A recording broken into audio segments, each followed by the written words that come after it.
Welcome back to another video.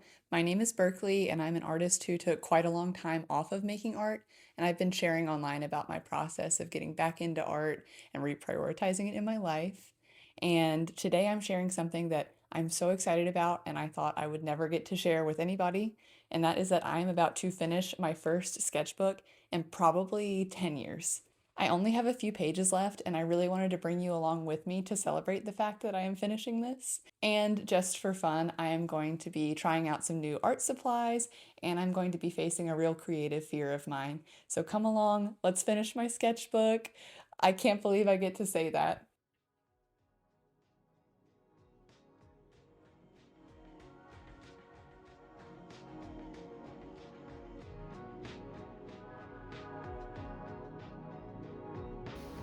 I started off by taking my sketchbook outside.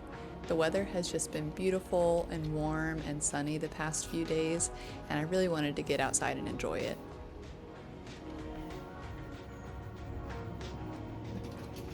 I don't do a ton of drawing from real life. I tend to use reference photos, and I've been working on doing more real life drawing.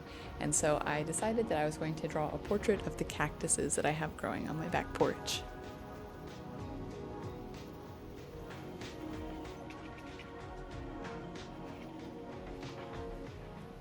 I also don't tend to do a lot of drawings with just pencil. I tend to use pencil to do a sketch or an outline, and then I'll go in with ink or paint and kind of cover up all of the pencil work that I do. So this was a really nice material challenge for me as well, to just see how far I could get with the pencil. You can see that I do have a little bit of watercolor on the page. That's just where I already put watercolor previously and it dried, and I came back to cover it up with my drawing.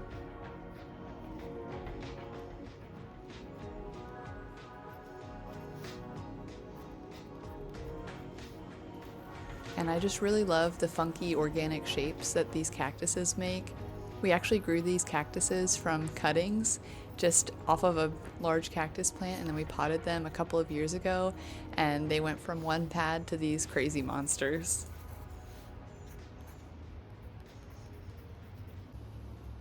And this is my finished sketch. I'm really happy with how it turned out, and it was great practice for me. I was at the store the other day and I found this really cool pack of different colored India ink. It's from Speedball, and I use their super black ink all the time. It's one of my favorite materials. And I was just very intrigued by this with the different colors. And I thought we could test it out, see how it goes. I'm kind of wondering if it's going to start behaving like watercolor or if it's similar to super black. I don't know. We're going to test it out and see. I do feel like I did this the messiest way possible. I tried pouring all the ink out so that I could then mix it with a paintbrush, but I think in the future I would just have my different little pots of ink and I would use a paintbrush to dip in and just be careful not to contaminate the different colors. And I started just by doing some little doodle swatches and squiggled them around, and I was really excited about the colors that I got from these inks. They're very bright, they're very pigmented, but you can water them down. You can kind of see how there's different like weights to the colors. And I decided that I was going to start working on a little painting using them, and I was mixing the colors up just to kind of see what all they could do. And I got a reference photo just from Google Earth. This is something that I love to do if I'm just searching for a reference. I open Google Earth or Maps and I will just select a random point on the map and zoom in until I find a house that looks interesting to me. And I always end up finding such fun little houses and little like images. I think it's just so fun. And I found the cutest house. Now I can't remember if it was in Sweden or Norway, but just a cute little fairy tale house, and it had like beautiful green grass and cute little shutters, and I just had so much fun working on this. And I really liked how the ink mixed. I thought you could get really great colors out of it, and they were very vivid. I do think in retrospect though that I would have had an easier time painting this picture just using like a basic watercolor palette. So going forward with this ink, I think I will stick to more like vivid, bright colors and like things where I want a big splash of color. I took myself on a little artist date, a little solo trip for me, and I went down to the waterfront and just kind of took a little walk around. And I actually ended up bringing some of my comics. One of my goals for this year was to share more of my comics with the world. And so I've been putting my comic books in little free libraries and just dropping them off at different places. So I brought them with me. And I decided that I was going to try and tackle a little creative fear of mine as well. One of my biggest fears is drawing or making art in public. I don't know what it is, it just freaks me out. And it's so funny because I think it's so cool when I see other people working on their creative stuff in public. I don't think anything bad about them. I'm happy for them. I decided I was going to try it, and I'm not going to lie, it was definitely a little bit stressful for me. I sat down at this cafe that I didn't expect to be that busy, and it was quite busy that day. And so I was feeling a little bit nervous. There were a bunch of people around, and for some reason I decided that I was going to start drawing the person sitting across from me, which really made me feel even a little bit more weird because I was worried that they were going to see me looking at them. But I know deep down nobody was paying any attention to me. Nobody noticed what I was doing. Nobody cared. And the guy that was sitting across from me, he had a little bit of a sunburn. He was eating a bagel. And I just had a lot of fun drawing him, even though I was a little bit stressed too. And this is another one where I feel like I just need to practice it because it is so fun to take your art supplies out and to draw from the real world around you. And I know nobody cared.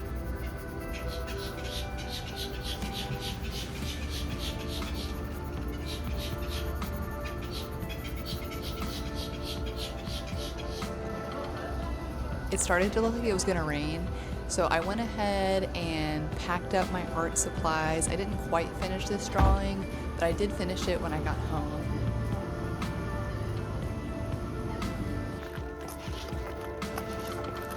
And I walked on to my next little part of my solo date, and I just went to an antique store that I really like. I wandered around.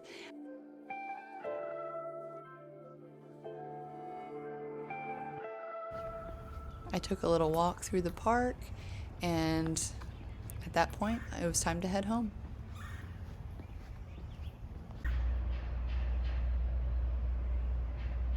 I am on to the last page in my sketchbook, and this is a habit that I started quite a while ago when I was routinely keeping a sketchbook, and that is I leave the last page to fill out at the front. I think it's kind of stressful to get started on a sketchbook and to just be looking at a book full of empty pages, and so that first page to me, for whatever reason, just feels like high stakes and I don't want to mess it up. And so saving it for the very end of the sketchbook, it takes some of the pressure off for me. I am just very excited to finish this sketchbook, so let's get into it. I watched a YouTuber recently, and I cannot remember who it was, but if I can find who it was, I will link them. But they talked about how on the first page of their sketchbook, they always put a picture of themselves from around the time that they were working on it. And I thought that that was just such a cool idea, and so I took a little photo of myself for this page. And while I work on this last page in my sketchbook, I do just want to reflect a little bit on having finished this sketchbook. I really couldn't tell you the last time that I kept a sketchbook that I worked on routinely and finished. I think that if you had asked me a year or a year and a half ago if I was ever going to have a sketchbook again, I would have said no because I'd given up on myself in an art making sense. I am just so grateful that I have been able to kind of come back to something that's so important to me. And I think a sketchbook practice, as basic as it is, has just been huge for my confidence as an artist, and it has inspired me so much to just keep working. And so I think that my message to anybody out there who is struggling with their art or who is feeling uninspired or is questioning maybe their ability to do something creative is just keep trying and even on the days where it feels like you're not doing anything special, just know that you're taking care of like an important part of yourself, and you are watering a flower that needs the water that you have to give it. And just keep going, because I think that I have gotten so much out of this little sketchbook, and I have grown so much working on it. I think that it's hard for me to put this in words, but it did feel like I had given up on a part of myself. And as I worked on this sketchbook, and as I put more of my creative self into this sketchbook, I feel like I have gotten more and more in touch with a part of myself that I thought wasn't there anymore. And that is the last page of my sketchbook. Thank you so much for watching. I hope you had a lot of fun. I definitely did. And I can't wait to get started on my next sketchbook. I've already got it sitting off camera, just waiting to be started. So I'll see you next time. Bye.